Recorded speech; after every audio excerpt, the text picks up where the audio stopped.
जय भीम, नमो बुद्धाय। साथियों, मैं राजा राम महतो, शिक्षा सेवक जिला समस्तीपुर। आप बिहार राज्य के तमाम जिला के शिक्षा सेवक तालीम वर्कर साथियों का हार्दिक अभिनंदन करता हूं।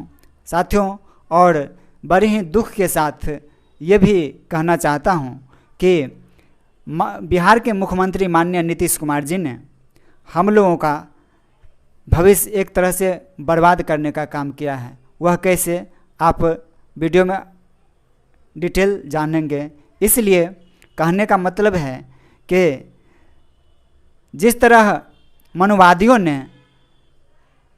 जाति वर्ग में लोगों को बांट बांट करके दलितों के साथ जो दोहन शोषण किया, ठीक उसी प्रकार नीतीश कुमार जी का नीति चल रही है।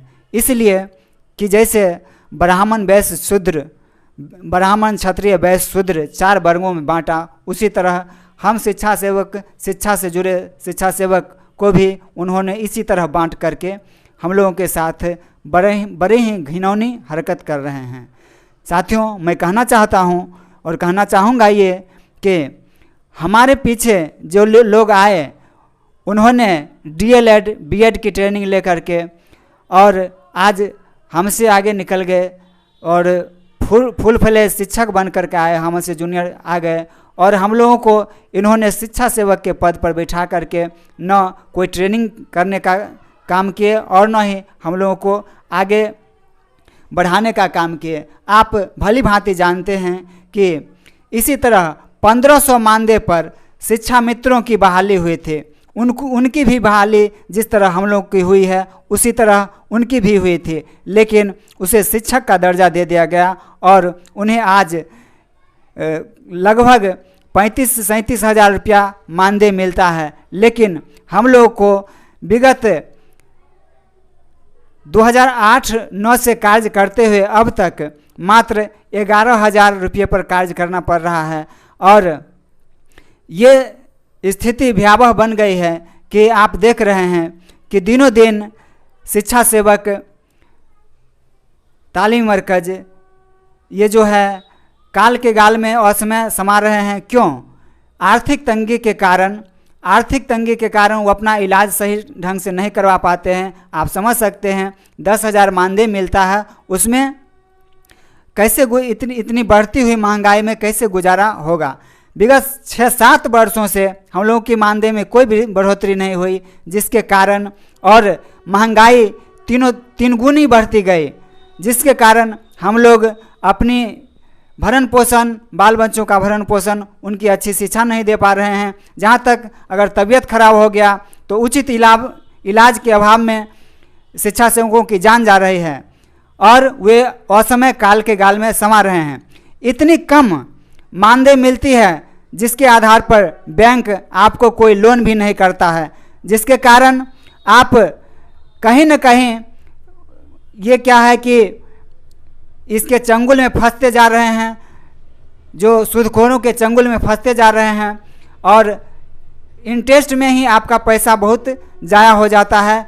भला आप बता सकते हैं कि आप अपनी ज़िंदगी कैसे गुजर बसर करेंगे। बता दें कि हाल ही में 30 अक्टूबर 2022 को प्रखंड गरुड़ा जिला गया के शिक्षा सेवक अवधेश मांझी, जिनकी मृत्यु हो गई, और लगातार फिर 2/11/2022 को प्रखंड पीरपैंती जिला भागलपुर के शिक्षा सेवक दामोदर कुमार मंडल, जिनकी मृत्यु हो गई। तो और इसके बाद लगातार प्रखंड मसौढ़ी जिला पटना के उत्कर्ष मध्य विद्यालय हरारी मसौढ़ी के शिक्षा सेवक राम बाबू मांझी की मृत्यु हो गई। तो साथियों, मैं बताना चाहता हूं, ये लगातार मृत्यु हुई है, तो इसमें शिक्षा सेवक तिल तिल करके मर रहे हैं और हमारी निकम्मी सरकार हमारी आवाज़ नहीं सुन रही है। दूसरी तरफ मैं ये भी बताना चाहूँगा कि ये जो राजनीतिक चल रही है शिक्षा सेवकों में, ऊहापोह की स्थिति, ये समाप्त किया जाए और मिलजुल करके एक रणनीति के तहत सरकार के खिलाफ एक बड़ा आंदोलन तैयार किया जाए और बड़े आंदोलन की आगाज किया जाए, तभी ये सरकार सुन सकती है और अपनी चट्टानी एकता के बदौलत ही सरकार झुक सकती है।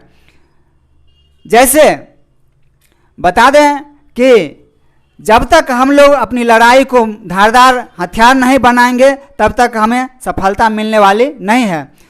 क्योंकि हम लोग जब अपनी आवाज़ को लेकर के रोड पर उतरेंगे तो ये आवाज़, हमारी आवाज़ को जो विपक्ष के पार्टी हैं वो भी धार देंगे और तब जाकर के सरकार सुनेगी।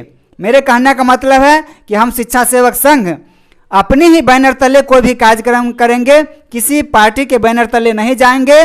और हमारी आवाज़ को विरोधी पार्टी उठाए, अच्छी बात है, और इस आवाज़ को बुलंद करने के लिए आप तमाम साथियों से आग्रह करना चाहते हैं कि 13 नवंबर की जो बैठक है इसमें बिहार राज्य के जितने भी जिला अध्यक्ष हैं, प्रखंड अध्यक्ष हैं, कोषाध्यक्ष, सचिव जितने भी हैं वह उक्त तिथि को पटना की बैठक में आकर के अपनी ये जो अगली रणनीति है इसको ठोस करने का काम करें। बहुत बहुत धन्यवाद।